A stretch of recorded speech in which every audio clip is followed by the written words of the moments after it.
a sua vida através de uma palavra. Pode projetar para nós, por gentileza.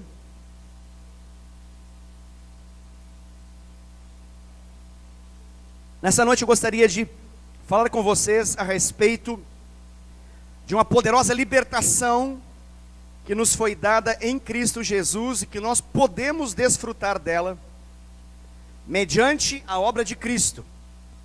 Então essa mensagem se chama Livres da escravidão do diabo.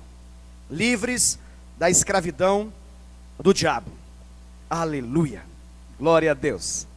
Eu sei que pode assustar alguns desavisados ou que desconhecem essa realidade, então sempre é bom nós introduzirmos uma mensagem como essa, explicando que a palavra de Deus, a Bíblia Sagrada, ela nos menciona que Satanás não é uma criação mitológica, filosófica, não é a invenção de alguém mal intencionado, mas Satanás, ele é uma personalidade, uma realidade que está presente no mundo, que atua, que opera e que precisa ser percebido. Caso contrário, nós facilmente seremos enredados em suas artimanhas, cairemos em suas ciladas e não teremos aquilo que o Senhor conquistou para nós em Cristo Jesus, que é uma vida vitoriosa, uma vida plena, uma vida abundante.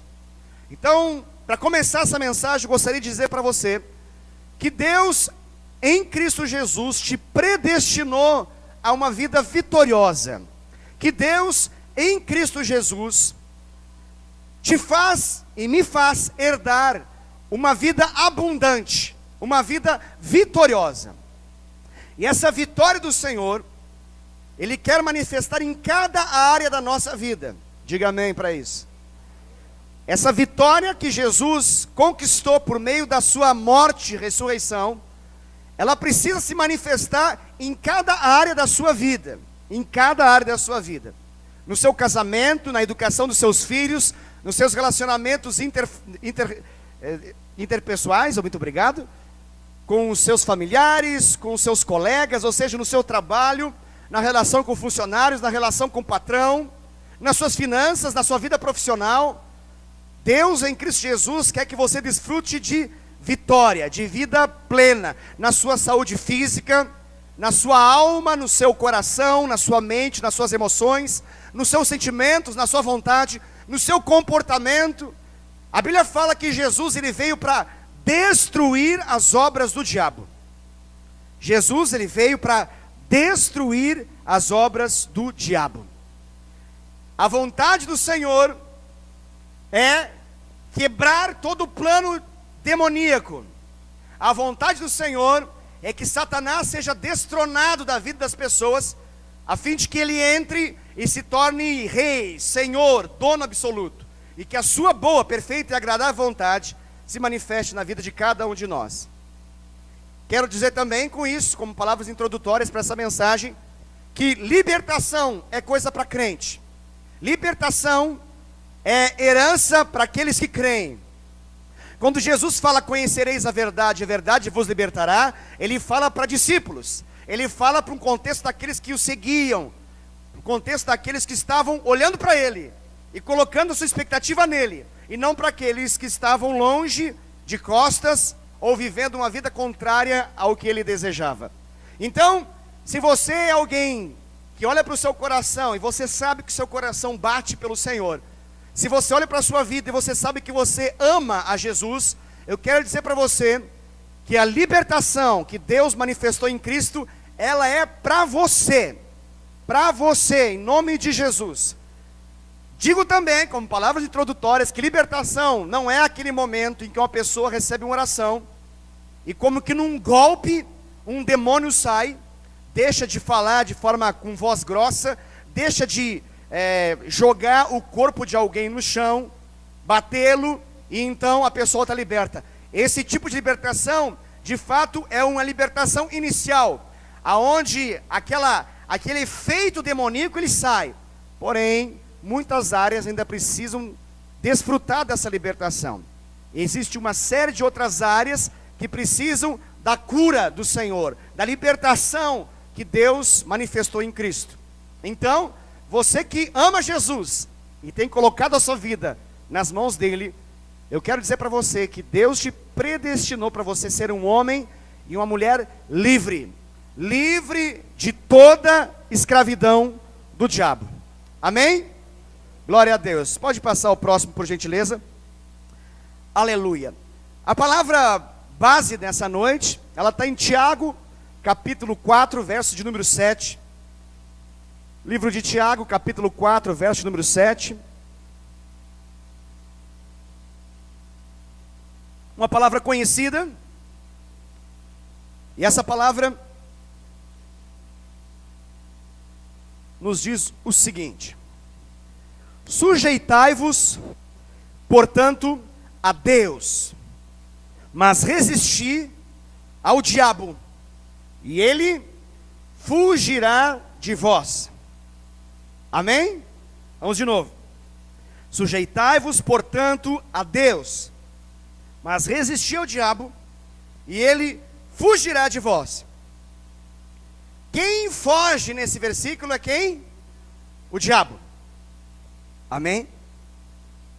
Esse versículo, ele precisa ser compreendido. Esse versículo, ele leva em consideração que a nossa vida, em função do pecado, ela está programada para o erro.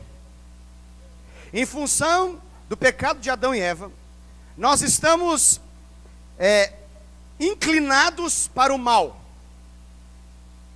O pecado atrofiou a nossa vida, de modo que você não precisa ensinar para uma criança, para ela ensinar ela a pecar, ela já nasce sabendo.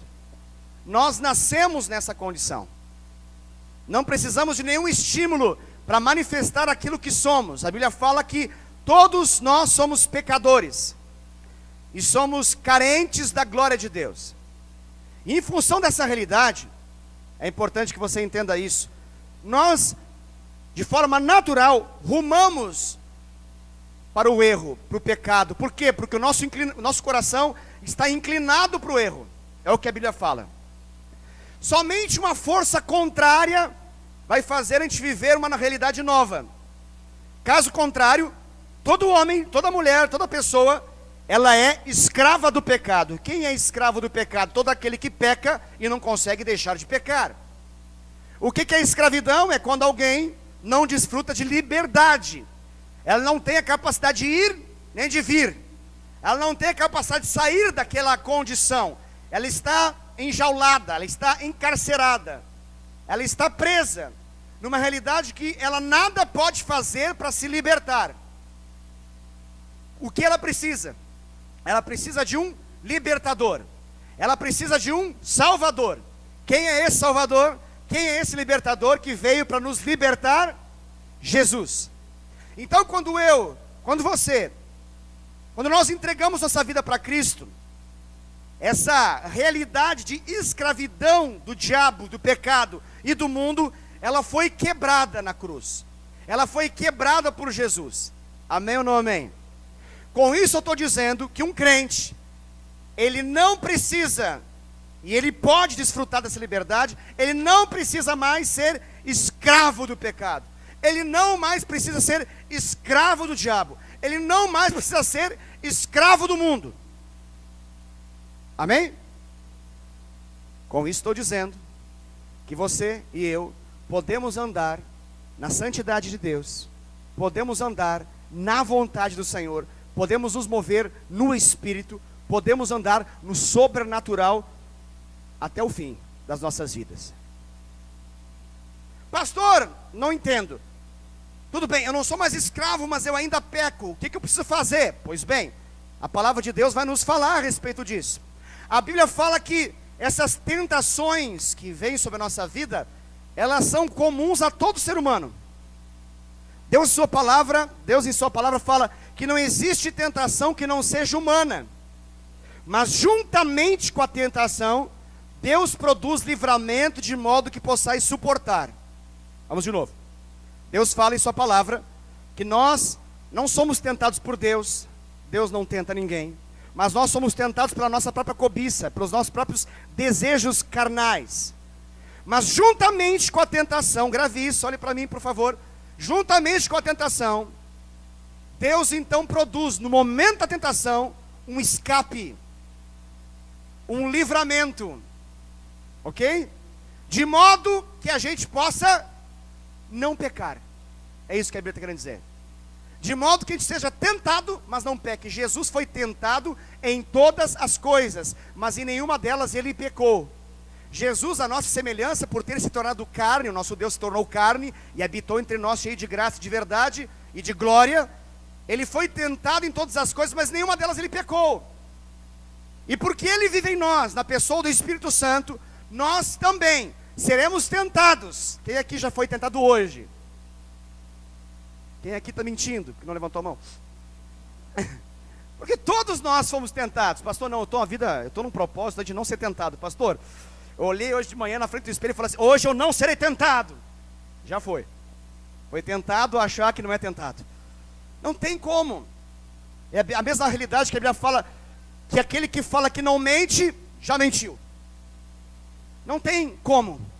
Nós somos tentados a todo instante. Em nossas decisões, em nossas escolhas, em nossas motivações, em nossos sentimentos, nos nossos pensamentos. Tentação é uma realidade. Cair na tentação é uma outra realidade. Amém? Presta atenção no que eu vou falar. Talvez nós não conseguiremos evitar que uma pomba faça cocô na nossa cabeça. Mas nós podemos evitar que a pomba faça ninho em nossa cabeça. Deu para entender, sim ou não? Apenas alguns falaram sim, então vou explicar de outro modo. Você não vai conseguir evitar Deu uma travada, deixa eu desprogramar aqui. Agora vai. Você não vai conseguir evitar que a tentação bata a sua porta e queira sujar a sua vida. Mas você pode evitar que ela faça casa em você. Que você viva nela, que você viva para ela, que você se entregue a ela. Então a palavra de Deus nos instrui em relação à tentação e também em relação a uma batalha espiritual contra Satanás, o diabo. E aqui a Bíblia fala o seguinte, ó, sujeitai-vos portanto a Deus, mas resisti ao diabo e ele fugirá de vós. O outro versículo que eu li diz assim, que não existe tentação que não seja humana, mas juntamente com a tentação, Deus produz livramento de modo que a gente possa suportar. O grande problema da nossa vida é que nós invertemos as coisas. Nós invertemos as coisas. Nós pegamos, por exemplo, a realidade da tentação e nós queremos lutar. Nós queremos resistir. Nós queremos aplicar resistência para não pecar. E a Bíblia fala que nós não aplicamos resistência para não pecar. A Bíblia vai falar, ela vai nos dizer o quê? Que nós devemos fazer o quê em relação à tentação? Repito para ver se você está esperto. Não existe tentação que não seja humana, mas juntamente com a tentação, Deus produz livramento de modo que possais suportar. O que é o livramento? O que significa isso, Marcelo?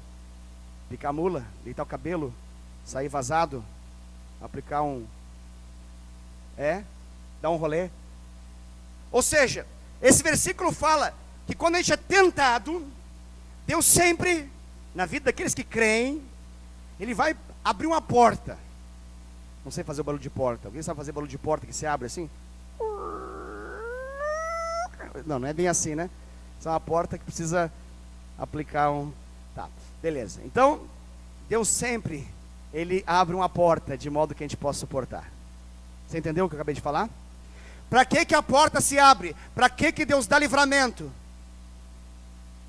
Para quê? Para não pecar.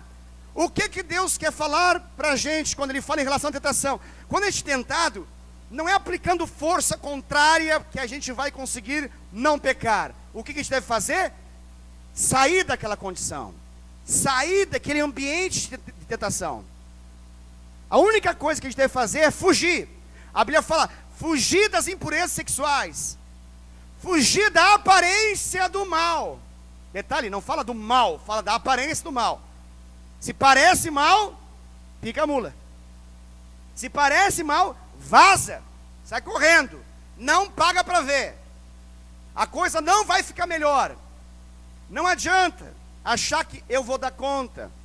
A lógica de muitos é, não, está dando para suportar. Não, é insuportável. Ela aumenta com o passar dos segundos, até o ponto que ela só vai te levar a uma realidade: o pecado. O que você vai fazer? Deitar cabelo. Você deve entrar no escape de Deus. Em nosso meio, graças a Deus, nós temos um sistema de proteção e cuidado que nós chamamos de discipulado. Então os meus amados discípulos, quando eles são tentados, muitas vezes durante o dia, ou em alguns momentos, eles fazem o quê? Eles me ligam. Para quê? Para dizer: pastor, ora por mim, estou sendo tentado em tal área. O que eu faço? Eu paro, eu oro por eles no telefone, WhatsApp, sei lá, qualquer coisa. E o que Deus faz? Deus os livra daquela tentação. Deus então lançou para eles um livramento de modo que eles possam suportar. Eles aprenderam que é melhor confessar a tentação do que depois confessar o pecado já realizado. Se você confessa a tentação, normalmente você não vai cair, você vai vencer e você vai poder até depois testemunhar daquilo que Deus fez. Mas por que as pessoas elas invertem? Porque quando é em relação à tentação, muitas pessoas querem resistir. E quando é coisa do diabo, elas querem fugir. Misericórdia, o sangue de Jesus tem poder. Está amarrado, em nome de Jesus, e vai se afastando. Essa é a lógica de muitas pessoas. Quando a Bíblia fala que quando é o diabo, o que deve ser feito? Sujeitar-se a Deus, resistir ao diabo. E quem que foge? Agora quem foge? Eu fujo, você foge. Contra o diabo quem foge? Ele foge. Amém? Glória a Deus. Aleluia. Dito isso, nós vamos então à palavra que vai nos ajudar a entender. Eu tenho uma narrativa bíblica do Antigo Testamento que vai nos ajudar a entender alguns pontos dessa mensagem, para que nós possamos compreender essas duas verdades que estão interligadas, de sujeitar-se a Deus e de resistir ao diabo. São duas verdades que estão interligadas.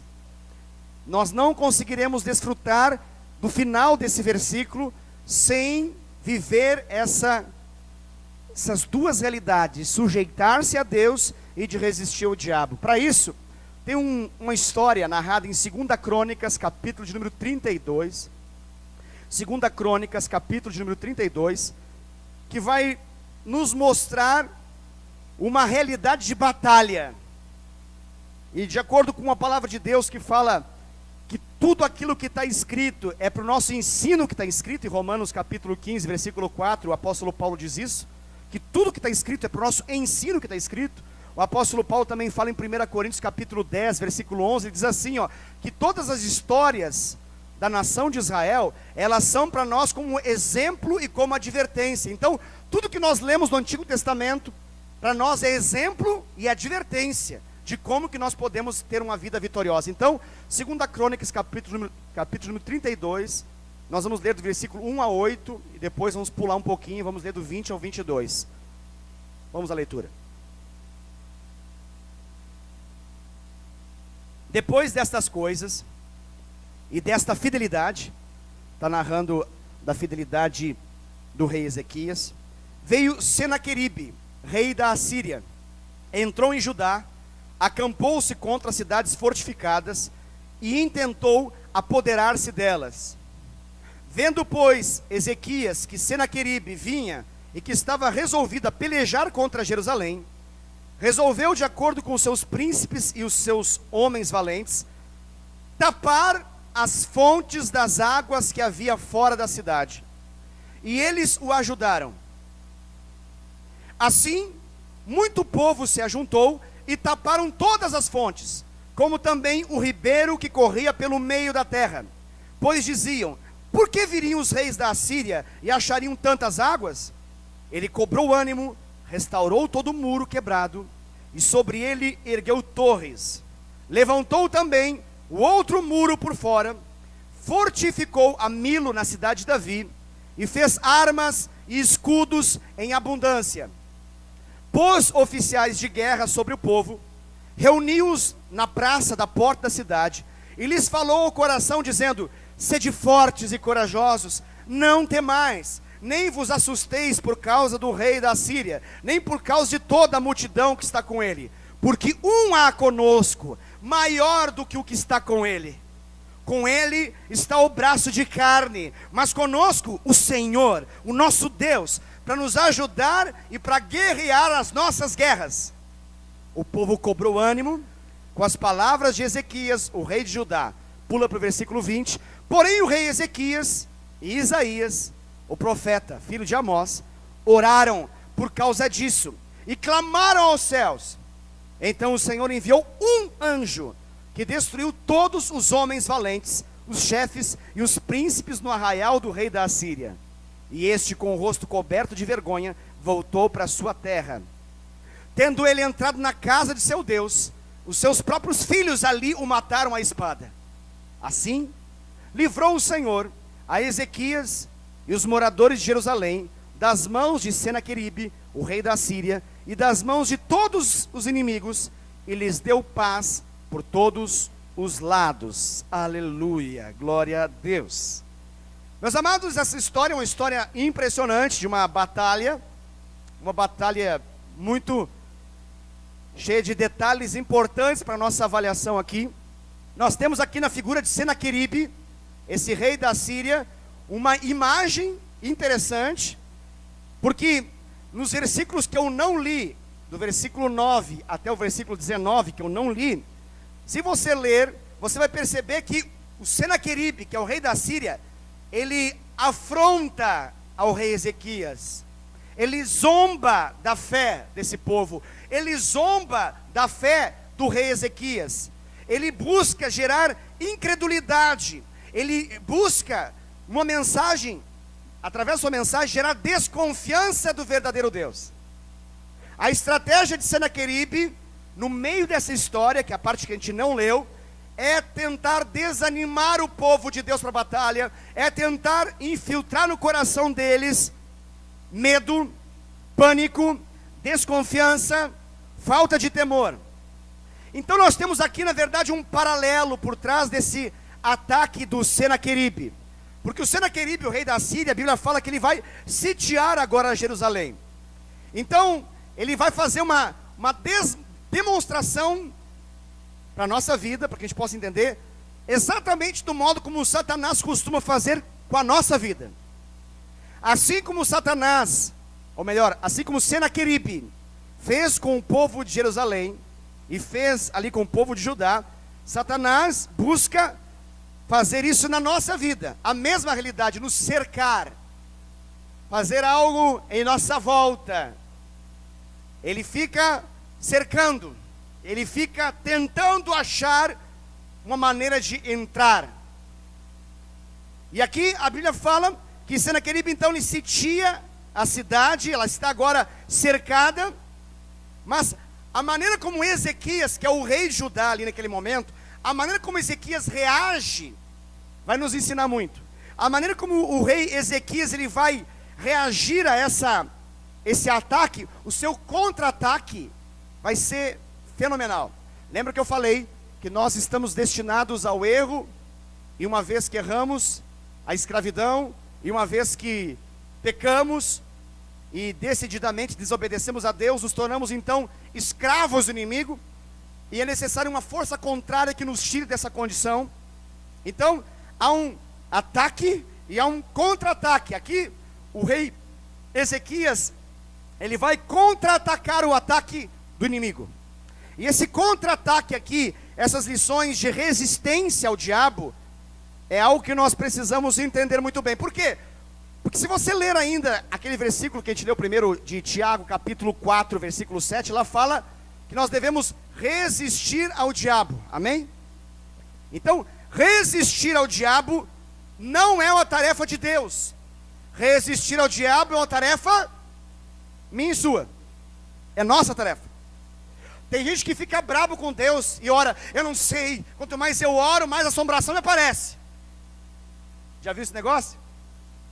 Só mudou a fala, né? Quando eu era católico, falava, quanto mais eu rezo, mais assombração me aparece. Agora, como crente, fala, quanto mais eu oro, mais eu me consagro, mais levante do inimigo. Oh, miséria. Eu oro, jejum, busco a Deus, venho em vigília, estou na célula, sou discipulado, discipulo vidas, estou em tudo. Estou facinho para Deus. Quanto mais me entrego, mais o cão vem contra mim. Pastor, por que Deus não me dá livramento? Porque você é que tem que resistir. Deus não vai resistir por você. Amém? Ele fala, você resiste ao diabo, eu resisto ao diabo. E então, a consequência é, vaza, cão imundo. Quem deita o cabelo nessa história, pica a mula, busca o escape, sai vazado, correndo, é Satanás. Ok? Então é importante entender que essa resistência precisa ser nossa, mas tem uma condição. Lembra como o versículo começa? Como o versículo começa? Sujeitai-vos a Deus. Primeiro ponto. Resistir ao diabo. Não há como vencer o inimigo. Não há como aplicar resistência contra os planos do diabo sem primeiro sujeitar-se a Deus. Essas duas verdades, elas estão amalgamadas, elas estão interligadas, elas estão fundidas num mesmo valor. Na vida de um crente que se sujeita a Deus, ele tem autoridade, fique comigo por favor, ele tem autoridade da parte de Deus para vencer o inimigo. Mas a nossa autoridade, ela está condicionada a nós nos submetermos à autoridade do próprio Deus. Amém? Se eu não me submeto à autoridade de Deus na minha vida, eu não terei autoridade para resistir o diabo. Se eu não me submeto aos comandos de Deus, aos princípios de Deus, os valores de Deus, à palavra de Deus, se ela não tem peso de decisão na minha vida, se eu não considero a minha vida a partir da Bíblia, a partir da palavra, eu não terei autoridade contra o diabo. Eu vou falar, sai, e ele não sai. Eu falo, sai daqui, Satanás, e ele não sai. E eu sou envergonhado. E eu fico pensando, eu não sei se eu tenho que gritar, aumentar os decibéis, aumentar o ganho, o volume, o que tem que fazer, porque ele não sai. Você está se sujeitando a Deus nessa área. Se você se sujeita a Deus nessa área, você tem autoridade da parte de Deus para que ele possa então fugir. Amém ou não amém? Pastor, eu quero ter autoridade na área financeira. Se sujeite aos princípios de Deus na área financeira. Quando você se sujeita aos princípios de Deus na área financeira, você tem autoridade. E então você dá uma ordem de comando. E Satanás, ele é obrigado a sair. Ele não resistirá. Por quê? Porque você gritou? Não, você pode falar assim, sai, Satanás. Ele sai também. Porque é uma questão de autoridade. É autoridade. O juiz, ele pode falar baixinho, ele pode ser fleumático, ele pode ser sanguíneo, ele pode ser colérico, ele pode ser o que ele quiser. Mas se ele dá um comando, ele é juiz. Ele manda. Está comigo? Quem tem autoridade, olha que descoberta, tem autoridade para que ela possa ser usada. Eis que vos dou toda a autoridade de Jesus. Eu recebi do Senhor, e agora eu dou para cada um dos meus discípulos. Eis que vocês recebem agora então autoridade. Ele fala, vocês podem pisar em serpentes e escorpiões e toda a obra do mal, e nada disso vai fazer mal para vocês. Ele deu autoridade. Amém? Glória a Deus. Então isso é muito importante para que a gente possa entender. Depois que a gente acabou de ler essa mensagem toda, vamos então entender alguns princípios, algumas lições que nós podemos aprender com o rei Ezequias. Amém? Quem quer aprender aqui? Só para poder saber se você tem interesse, senão, para que falar se não tem interesse, né? Vamos lá então, por favor, pode passar o primeiro ponto. Primeira decisão que o rei Ezequias, ele tomou diante do ataque do inimigo. Ele decidiu, você pode ler isso na sua Bíblia novamente, se você ficar com um pouco de dúvida. Ele decidiu tapar todas as fontes. O rei Ezequias se reuniu com seus príncipes e ele tomou uma decisão. Ele decidiu o seguinte, olha, todas as fontes externas precisam ser rapidamente tapadas. E precisamos fazer com que o ribeiro pare de correr água. Nós vamos agora determinar seca em nossa volta. As fontes serão interrompidas. Pastor, o que isso tem a ver com a minha vida? Uma verdade importante. Princípio de batalha espiritual contra o diabo. Você não pode alimentar o diabo. Você não pode fortalecer o inimigo. Há um modo fácil do inimigo ser fortalecido, é quando nós o desprezamos, desconsideramos, quando nós não entendemos que ele é uma realidade. Tem muitos crentes que vivem como se Satanás não existisse. Eles vivem uma vida sempre analisando a vida em qualquer outro aspecto menos espiritual. A Bíblia os chama de espirituais, mas na prática eles são crentes carnais. Eles só conseguem entender aquilo que seus olhos veem, aquilo que seus ouvidos conseguem escutar, ouvir, e as suas mãos conseguem tocar. Eles não vivem de modo espiritual. Não estou falando que tudo na vida é espiritual, mas para aqueles que são espirituais, tudo é espiritual. Pastor, não entendi agora. É assim, nem tudo é espiritual, mas na vida de uma pessoa que é espiritual, todas as suas decisões são tomadas espiritualmente, mesmo aquelas que são naturais. Porque na vida de um crente, o que vale é obedecer a Deus. E tudo que não provém de fé é pecado. E como eu não quero pecar contra o meu Senhor, eu preciso ter fé. E para que eu possa ter fé, eu preciso descobrir isso na palavra. Se a palavra não diz para fazer, eu não faço. Se a palavra diz para fazer, eu faço. Porque o que alimenta a minha fé são as palavras de Cristo. Como que a fé entra? A fé vem pelo ouvir. E ouvir as palavras de Cristo Jesus. Quando a fé vem, então eu não peco. Quando eu pratico algo sem levar em consideração a fé, a Bíblia fala que eu peco. Eu não peco só em descumprir os 10 mandamentos. Eu não peco só em fazer as coisas que os crentes dizem que é pecado. Eu peco toda vez que eu faço qualquer coisa, por mais bonita que seja, e ela não é movida em Deus, por meio de oração, quebrantamento, renúncia, busca de Deus. Eu peco. Então, aqui o rei Ezequias, ele nos ensina uma verdade.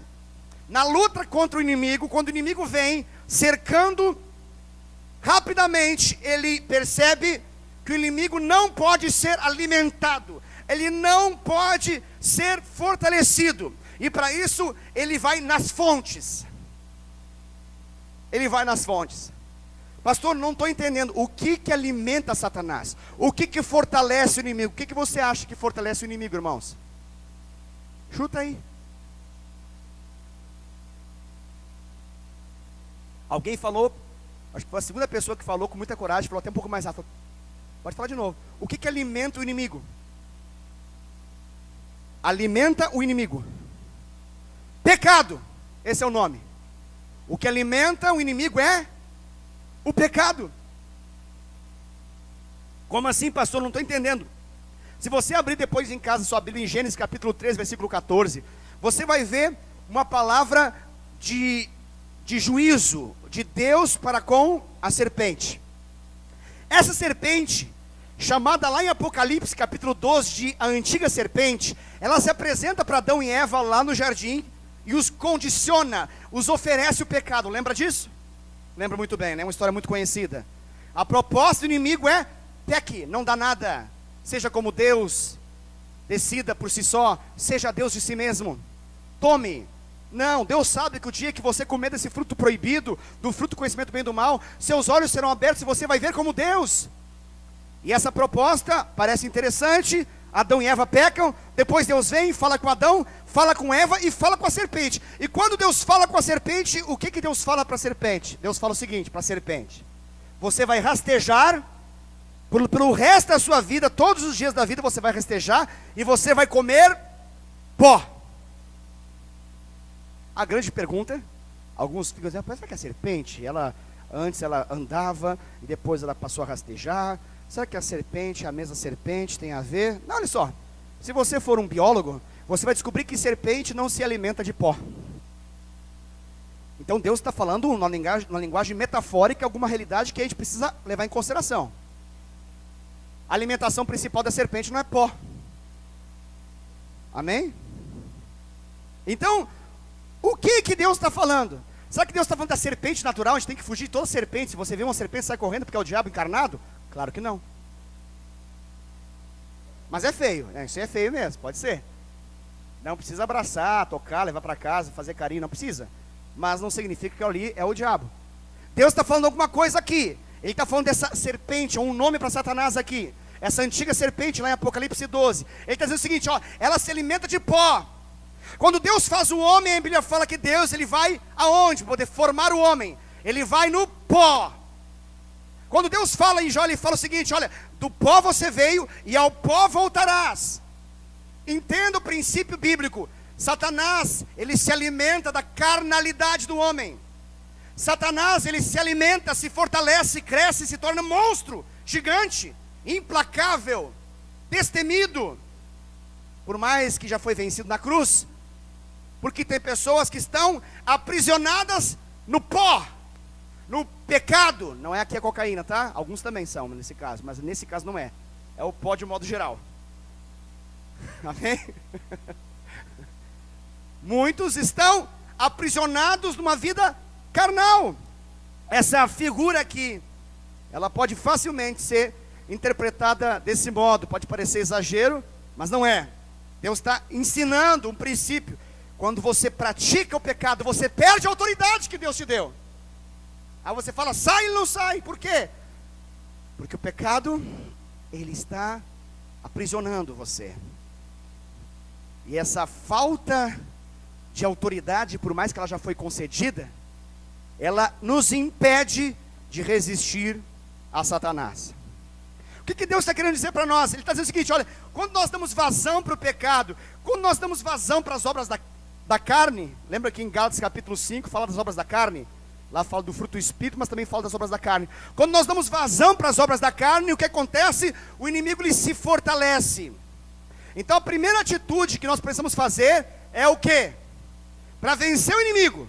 Pastor, é um levante. Pastor, está complicado. Satanás, purinho, estou ouvindo vozes, eu estou vendo vultos, o negócio está feio, pastor. Não sei em que vespeiro meti a mão, o negócio ficou feio para o meu lado. Para tudo e veja, tem fonte aí? Tem fonte para Satanás se alimentar? Ele tem uma área de legalidade na vida de alguém? Ele tem uma área na qual ele fica maior, cresce, gera medo, temor? Se tem, o que eu devo fazer, pastor?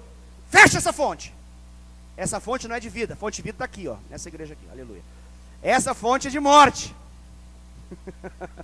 Essa fonte é de morte. Por quê? Porque o salário do pecado é, e o diabo vai requerer isso.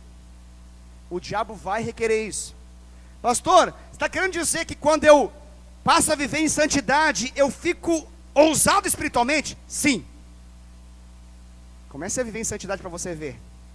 Rapaz, o negócio fica violento. Começa a andar em intimidade com Deus, e o resultado da intimidade vai ser santidade. Você começa a vencer o pecado, andar. Você pode, faz aquele calendário, faz 1 dia, 2 dias, 3 dias, 4 dias, 5 dias, 15 dias, 30 dias sem pecar aquele pecado que você pecava manhã, tarde e noite, no café, no almoço e jantar. Meu Deus, pastor, eu posso aplicar autoridade? Não pode, você deve aplicar autoridade. Deve aplicar autoridade. Ah, estou entendendo, pastor. Então eu tenho que fechar a cara e mandar bala no cão. É isso. Por quê? Porque agora você está cheio da autoridade do Senhor.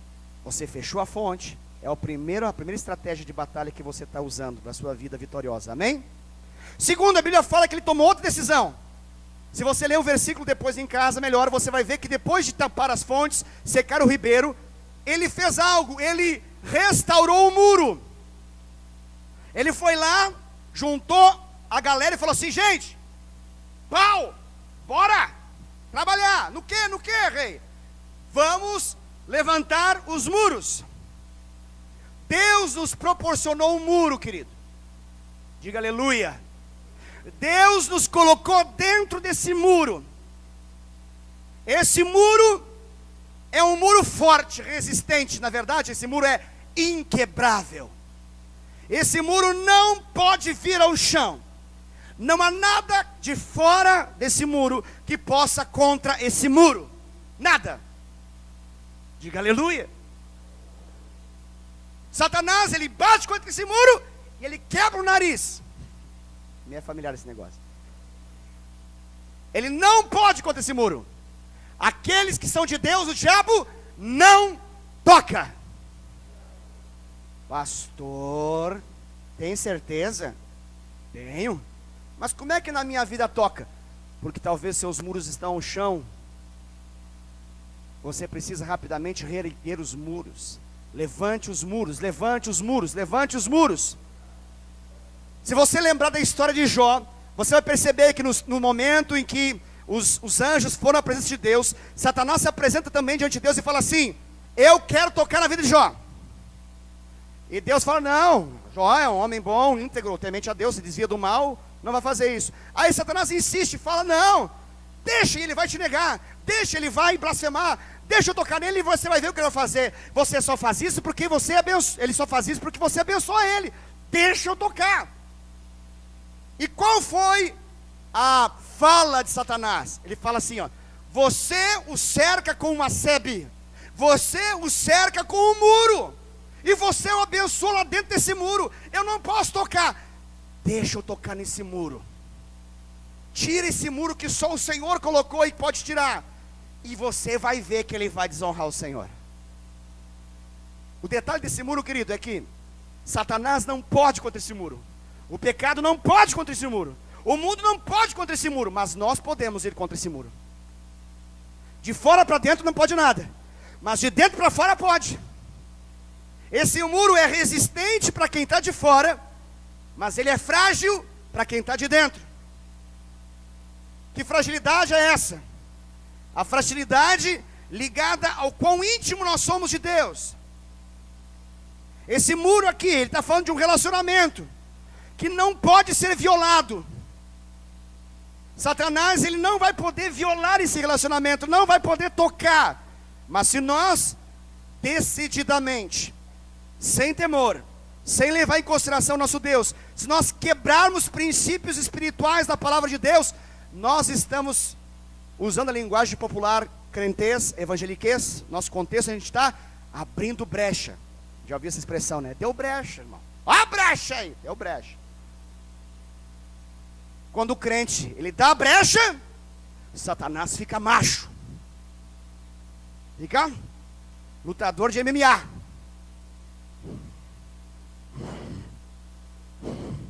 Vem com fúria. Por quê? Porque ele sabe que se o muro cai, não é porque ele fez alguma coisa, é porque o pecado fez algo. E agora ele tem aquilo que comumente a gente chama de, ele tem legalidade, ele tem direito. Ele vai tocar onde? Por meio daquela brecha, daquela área do muro que está ausente.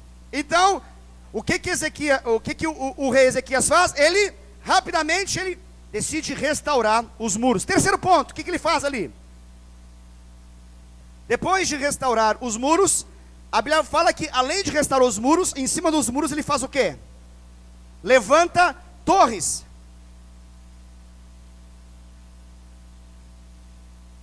Para que propósito existe uma torre como essa que você está vendo no telão? Por qual razão, nas cidades fortificadas, nas cidades que têm uma fortaleza, nas cidades que tinham um muro, por que se colocavam então essas torres? Eram torres de quê? Torres de vigilância, torres de vigia. A única finalidade de você ter uma torre de vigia é porque o vigia, o atalaia, a sentinela, ele estava numa posição apropriada de cima, suficientemente habilitado e capacitado, uma vez que ele está esperto, ligado, ele consegue ver e prever e se antecipar a uma distância significativa quando o inimigo está vindo. Não entendeu, né? Por isso não deu também. Olha o princípio. Ele não apenas fechou as fontes, ele não apenas colocou o muro e esperou Satanás bater contra ele. Não. Ele falou: gente, olha o seguinte, a gente precisa se antecipar aos projetos do inimigo. A gente precisa estar a alguns passos de antecipação nas suas jogadas. Como um enxadrista que se antecipa em muitas possibilidades antes, previamente. Ele está lá prevendo. O que o sentinela fazia? Gente, ele avisa. Inimigo chegando. O que a vigilância tem a ver com a nossa vida? A Bíblia vai nos mostrar uma relação dessa vigilância com a nossa vida por meio da oração. Jesus, ele vai falar a respeito dessa vigilância. Ele vai falar que a vigilância é algo importantíssimo na vida de um crente. A conexão desses atalaias, assim, em cima do muro, em Isaías 62:6, fala dos atalaias em cima do muro. E Jesus, ele fala para nós vigiarmos e orarmos para quê? Faltou coragem para poder falar mais alto, vamos lá. Jesus falou, vigiai e orai para não para não cair, para não entrar em tentação. Olha o princípio aqui, ele não fala assim, vigiai, orai para não pecar. Ele não fala assim, ó, orai, vigiai, orai para não cair no erro, no pecado que bate a porta e cabe a você dominar. Ele fala assim, ó, existe algo em Deus que nós podemos desfrutar e vencer a léguas de distância, a quilômetros de distância. Nós podemos antecipar a entrada da tentação na nossa vida. Isso é forte demais, isso é poderoso demais. Jesus está mencionando, quando Jesus, ele fala aquele conhecido, a oração do Pai Nosso, ele menciona algo como, não deixe-nos cair em tentação, mas livrai-nos do mal. O mal ali, a origem da palavra é maligno, Satanás. Ele está falando ali que o processo de tentação, quem elabora, prepara, propicia, coloca ali como um prato à nossa disposição, é o nosso tentador. Quem que é o nosso tentador? Satanás. O pecado não é simplesmente uma disposição que nós temos ao erro, mas é uma soma de duas variantes importantes. Uma, a inclinação do nosso coração ao erro. Outra, Satanás oferecendo o erro. Agora, quando Jesus menciona que existe uma possibilidade de nós não entrarmos, de nós estarmos vigiando as áreas de vulnerabilidade de nossa vida, de modo que nós não entraremos em tentação. Meu Deus, isso é melhor do que lutar, é se antecipar. Está comigo ainda ou não? Glória a Deus, aleluia. Pode passar o próximo. Outra decisão importante que o rei Ezequias tomou. O rei Ezequias, diz a Bíblia, que depois de fazer, tapou as fontes, restaurou o muro, levantou as torres, ele preparou armas, e ele colocou essas armas à disposição de todos os habitantes de Jerusalém. Ele equipou, armou todos. Tremendo isso. Foi um tal de fazer arma com abundância ali. Tudo que é tipo de arma que era possível ser feita em tempo recorde foi feita e foi colocada à disposição de todos ali. A Bíblia fala em Efésios 6:12 que a nossa luta não é contra carne e sangue, mas sim é contra principados e potestades e todos esses demônios que atuam nas regiões celestes, esse mundo tenebroso. Ou seja, a nossa luta é contra demônios, não é contra homens como eles estavam lutando. Lembra que eu falei que Romanos fala que essas histórias, e em 1 Coríntios fala que essas histórias são para o nosso ensino e para a nossa advertência? Já não é a prática disso. Nós não lutamos contra homens, mulheres, nós não lutamos contra um povo específico, não. A nossa luta é contra demônios. E aqui, essa passagem vai nos mostrar a respeito de uma batalha. Para que existe arma? Porque vai ter uma guerra. Com qual finalidade se coloca a arma na mão de alguém? Porque vai ter uma batalha, vai ter um momento de confronto. E agora então todos estão preparados para essa luta, para essa batalha. A Bíblia fala para nós essa batalha. A Bíblia vai nos mencionar isso.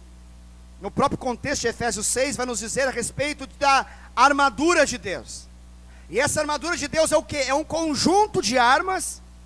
Com qual finalidade? De nos dar vitória contra o inimigo, para que o maligno caia.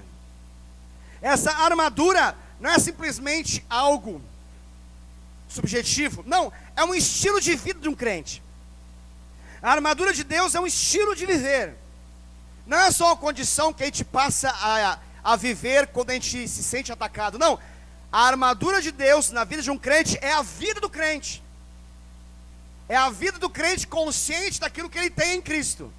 Pastor, não estou entendendo o que você quer chegar. Pois bem, quando você pega o contexto, a Bíblia fala assim, o apóstolo Paulo diz, você deve se cingir da verdade, você deve colocar a couraça da justiça, você deve embraçar o escudo da fé, você deve calçar as sandálias da preparação do evangelho da paz, você deve resistir a todo dardo inflamado do maligno com o escudo da fé.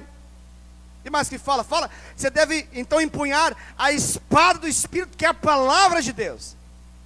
Isso é a armadura de Deus. E essa armadura não é apenas para os dias maus, ou para os dias de tentação, ou de batalha e de prova. Não, essa armadura é uma condição daquele que está em Cristo Jesus. Esse que está em Cristo Jesus vive em paz, ele vive em justiça, ele vive pregando o evangelho, ele tem certeza da sua salvação, ele está todo o tempo aplicando fé, ele está todo o tempo vivendo a palavra e lutando contra o diabo por meio da palavra. O interessante dessa armadura de Deus é que todas as armas, elas são armas de defesa, mas apenas uma é de ataque. Qual que é a de ataque? A espada, que é o quê? Todas as demais armas são de defesa. O meu estilo de vida em Cristo me defende. Mas quando o Satanás, de algum modo, ele ainda assim teima em lutar contra a minha vida, como que eu vou derrubá-lo? Como que eu vou resisti-lo e vencê-lo? Por meio da palavra. Como que Jesus em Lucas 4, em Mateus 4, como que Jesus venceu o maligno? Como que Jesus venceu o diabo no deserto quando foi tentado? Como? Por meio da palavra de Deus.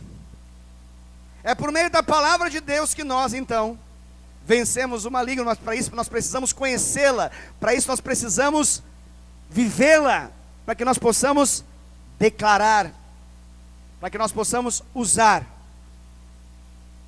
Para fechar, o que mais o rei Ezequias fez? A quinta e última decisão que ele toma. Ele chama o povo, e a Bíblia fala que agora ele vai falar ao coração do povo. Gosto muito desse detalhe. A Bíblia fala que ele vai agora falar ao coração do povo. Ele é de Judá, ele está falando com Judá. Ele está agora, na figura de uma só pessoa, ele está falando com ele mesmo. Não o rei Ezequias consigo, mas Judá está falando com Judá. Jerusalém está falando com Jerusalém.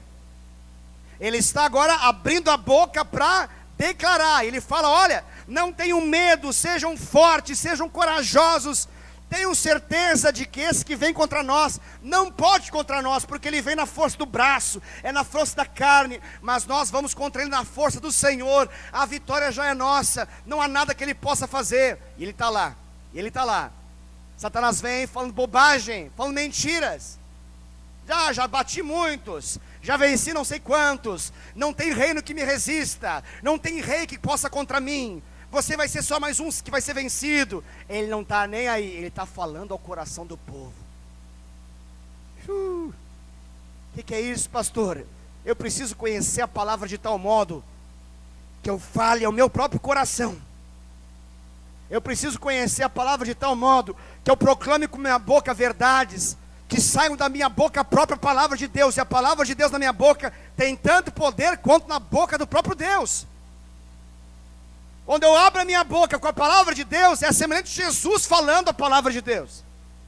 É a mesma palavra que trouxe tudo à existência. É a mesma palavra que manifesta libertação, vitória, cura, restauração. É a mesma palavra. Quando eu abro a minha boca, na certeza daquilo que Deus me disse, na certeza daquilo que eu sei que Deus vai fazer, eu estou fazendo o quê? Eu estou profetizando. Eu estou sendo boca de Deus. E o primeiro ouvido que precisa ouvir isso é o meu mesmo. Eu preciso ser um bom pregador para mim mesmo. Mais do que ouvir excelentes pregadores, eu preciso pregar a palavra para mim mesmo. Todo dia. Para quê? Para que eu tenha consciência de quem eu sou em Cristo, para que eu me posicione de modo correto, para que eu alinhe meu coração para a vitória. Detalhe, ele fala quem? Fala o coração do povo. Eu preciso falar o meu coração, porque quem entra em tumulto é o meu coração. Meu espírito está pronto para a batalha e certo da vitória, mas o meu coração fica temeroso. O meu espírito está pronto para vencer e sabe que já venceu em Cristo, mas o meu coração fica com medinhos. Então eu preciso ministrar o meu coração. Não tema, Deus é contigo. Maior o que está em nós do que aquele que está aí no mundo. Quem poderá contra os eleitos do Senhor? Quem poderá? Eu preciso falar de tal modo que eu me convença.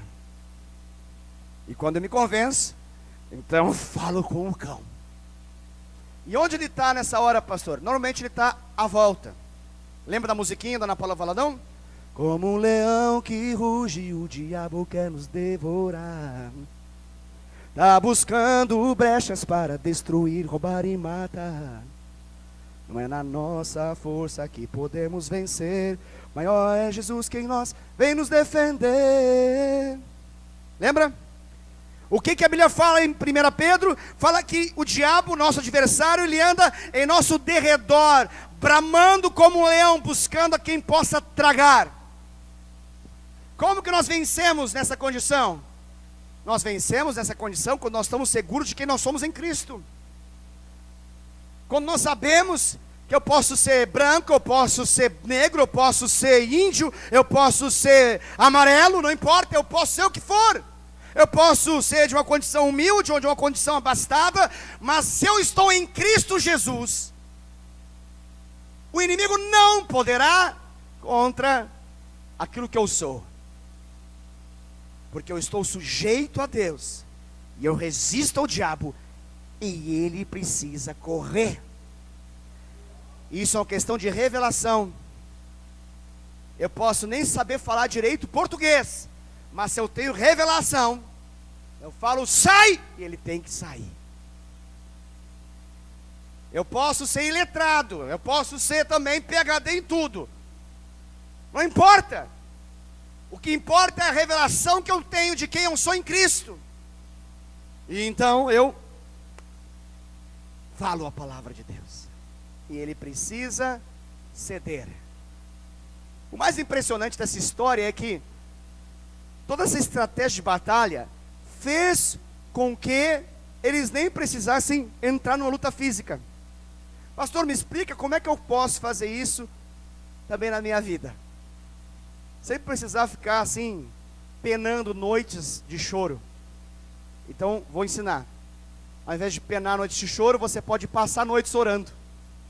Porque o que ele fez aqui, ele se juntou ao profeta da época, que é Isaías, e falou assim: Isaías, é hora de guerrear. Pastor, o que é oração na vida de um crente? É uma arma? Não, é uma guerra. A arma é outra. A arma é a fé, a justiça, a pregação. A arma é todos aqueles detalhes da armadura de Deus, mas ele não fala da oração. Só que depois segue o contexto, depois da armadura de Deus, e fala assim: orando em todo o tempo. E o inimigo cai ao chão. Existe uma diferença daqueles que oram sem armadura, ou sem a consciência da armadura, para aqueles que oram com a consciência da armadura. Existe uma diferença gigante. E essa oração aqui é aquilo que a Bíblia vai chamando muitas vezes de a oração da fé. A oração da fé. O que acontece quando a oração da fé ela é feita? Acontece uma coisa muito extraordinária. Deus, a Bíblia fala ali, eu gosto das proporções de Deus, né? Senaqueribe, o cara é bom, matou não sei quantos, destruiu milhares.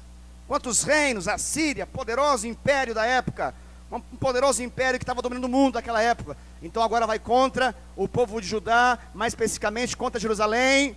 E Deus faz o quê? Deus envia um anjo. Um anjo. Um anjo. Deus precisa de muita coisa? Não, Deus precisa de que nós possamos, lembra ainda da mensagem? Vamos lá. Tapar as fontes, levantar os muros, colocar as torres, revestir dessa armadura, profetizar quando você vive essa estratégia, querido. Vai ter luta que você nem vai mexer nada, de braço, de perna, nem nada. Simplesmente por causa de uma estratégia de vitória. Uma estratégia que faz um strike na cara do cão. Um anjo, sabe aquela bola que você pega? Não sei se você jogou boliche alguma vez na vida, né? Coisa boa. Faz tempo que eu não jogo esse negócio. Aí você pega uma só, tem lá aquele monte de pino. Conforme você manda, você manda até de uma maneira assim que ela faz assim, ó, vai girando assim. Pá! Além de acordar, acabou com todo o exército da Síria ali, caiu no chão. E o rei da Síria, eu gosto disso, envergonhado. Ah, como Jesus é tremendo. Jesus é tremendo. Jesus sabe quantas vezes você já foi envergonhado por Satanás. Jesus sabe quantas vezes você perdeu nessa batalha em função do pecado. Quando você vivencia essa realidade, ele faz com que Satanás fique envergonhado de ter se levantado contra um homem de Deus como você, uma mulher de Deus como você. Ah, que delícia esse negócio. Eu imagino o papai olhando e falando assim, esse é o meu filho amado, em quem eu me alegro tanto. Por quê? Porque ele me dá tanto prazer, ele arrebenta, ele destrói. Satanás está ficando com problema perto dele. Uhul! Os demônios estão querendo se suicidar quando se aproximam dele. Não podem contra ele. Você pode dizer isso da sua vida? Pastor, eu posso falar pela fé? Então fale pela fé. Em nome de Jesus. Fale pela fé. Ah, pastor, mas é muita batalha. Então deixa as batalhas um pouquinho de lado. E entenda quem você é em Cristo. Se posicione. E parta para cima. Em nome de Jesus. Fique de pé, vamos orar.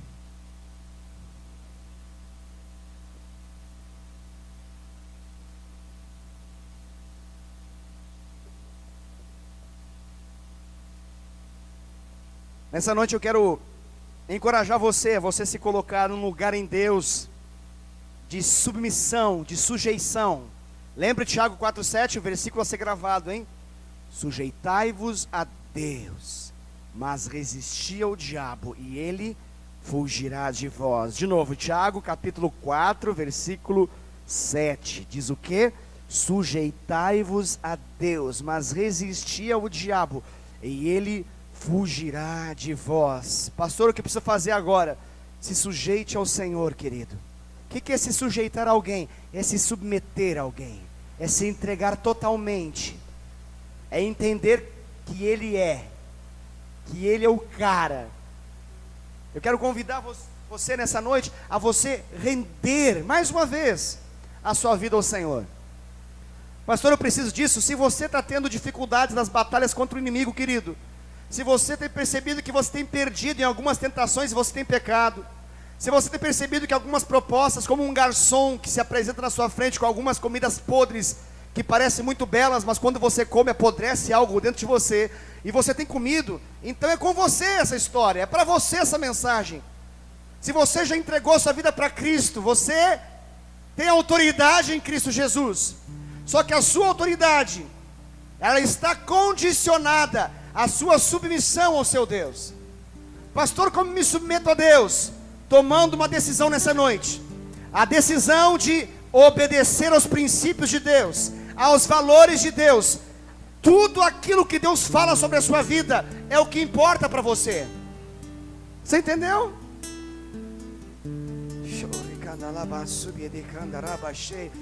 Volto a dizer, sujeição é submissão. Submissão é se colocar debaixo da missão de outra pessoa. Submissão a Deus é dizer para Deus, não importa mais o que eu quero para a minha vida, o que importa é o que o Senhor quer. eu não tenho mais vontade. A vontade que há em mim é fazer a tua vontade. Se o Senhor me manda para lá, eu vou para lá. Se o Senhor manda ficar aqui, eu fico aqui, porque o Senhor manda na minha vida. Sujeitai-vos a Deus. E Tiago fala: sujeitai-vos debaixo da poderosa mão de Deus, e Ele em tempo oportuno vos exaltará. Vos exaltará. Todo aquele que se humilha debaixo da poderosa mão de Deus, no tempo de Deus, no tempo oportuno de Deus, o próprio Deus pega, e Ele levanta e faz você como uma vitrine para todos verem que a vitória do Senhor se manifestou na sua vida. Mas a primeira coisa é: submeta-se a Deus, sujeitai-vos a Deus. Feche seus olhos, abra sua boca e comece a declarar algumas verdades sobre você.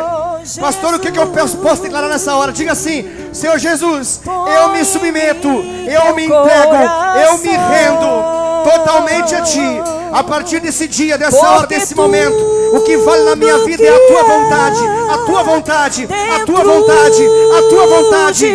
Eu não quero viver outra coisa senão a Tua vontade. Necessita ser mudado, Senhor. Se humilhe debaixo da poderosa mão de Deus. Satanás vai ter problemas com você a partir dessa mensagem.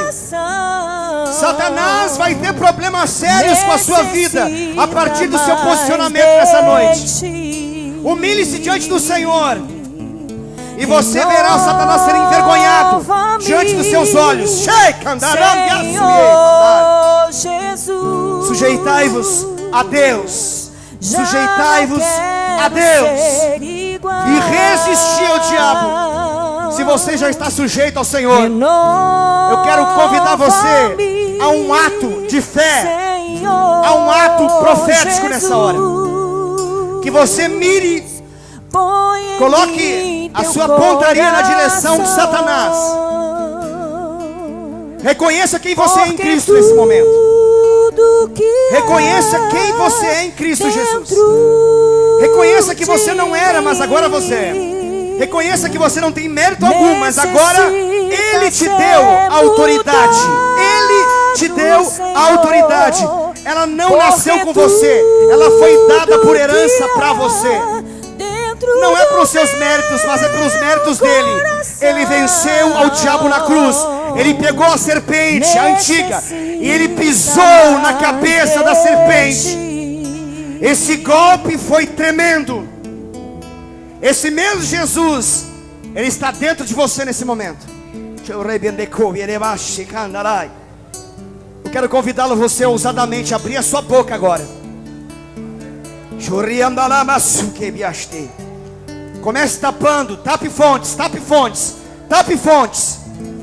Declare para o Senhor que algumas fontes estão tapadas agora. Fontes de pecado que alimentam o diabo, como o pó que alimenta a serpente. Diga para Ele: antes eu pecava, mas agora eu não vou pecar mais, Senhor. Compromisso contigo. Vou ter intimidade contigo. O Senhor vai gerar poder através da intimidade para que eu possa não pecar. Eu vou ouvir a Tua voz em meio à tentação e vou fugir. Eu vou pelo escape do Senhor. Tape as fontes, tape. Mata o ribeiro que alimenta o diabo. Levanta o muro, levanta o muro, levanta o muro. Em Eclesiastes, Salomão fala: o muro ruiu e uma cobra entrou. Diz assim. Em Eclesiastes, Salomão declara: na ruína do muro a cobra pode entrar. Olha que expressão profética. Quando o muro cai, a serpente se move para dentro. Mas se você levanta o muro, como que eu levanto esse muro? Pela intimidade que você está tendo agora. Você não está percebendo, mas quem está levantando o muro é o Senhor na sua vida. E o muro que Deus levanta, ninguém derruba. O muro que Deus levanta, o inimigo não pode derrubar. Esse muro é intransponível, inviolável, ele é inquebrável. Esse muro não pode ser rompido, não pode ser rompido, não pode ser rompido. Pastor, o que eu preciso fazer agora, pastor? Decida ter uma vida íntima com o Senhor. Se você já pensou Decida aí. Decida com a sua boca. Diga: Deus, eu quero ser amigo teu. Eu quero que o Senhor confie segredos ao meu coração. Como um amigo fala com outro amigo, eu quero falar contigo e eu quero ouvir a tua voz. Eu sei que o Senhor não vai omitir nada de mim. Eu sei que o Senhor vai revelar os segredos do teu coração a mim. Portanto, Senhor, eu decido nessa noite ser teu amigo. Eu decido nessa noite levantar os muros. Coloque vigia, coloque vigia, coloque vigia.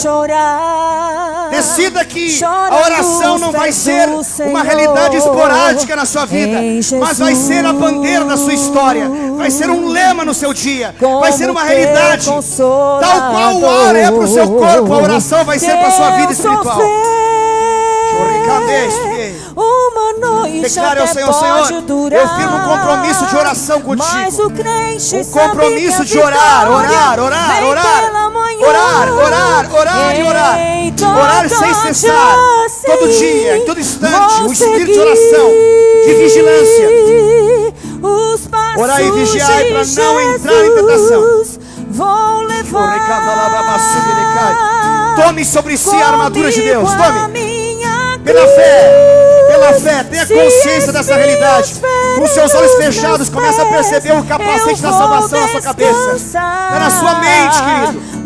A consciência de quem você é em Cristo. Não desprezais tão grande salvação. A coraça da justiça em você. A coraça da justiça no seu peito. A justiça de Deus revelada em Cristo Jesus. O cinto da verdade, que sustenta tudo, que segura tudo. A verdade do Evangelho.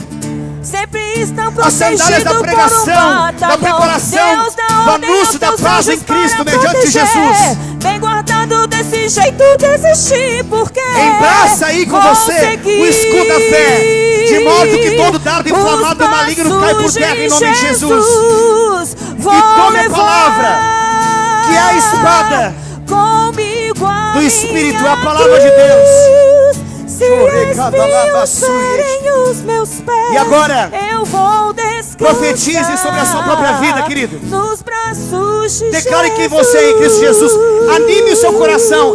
Cobre as suas forças no Senhor, seu Deus. Senhor, todo medo do nosso coração é dissipado agora.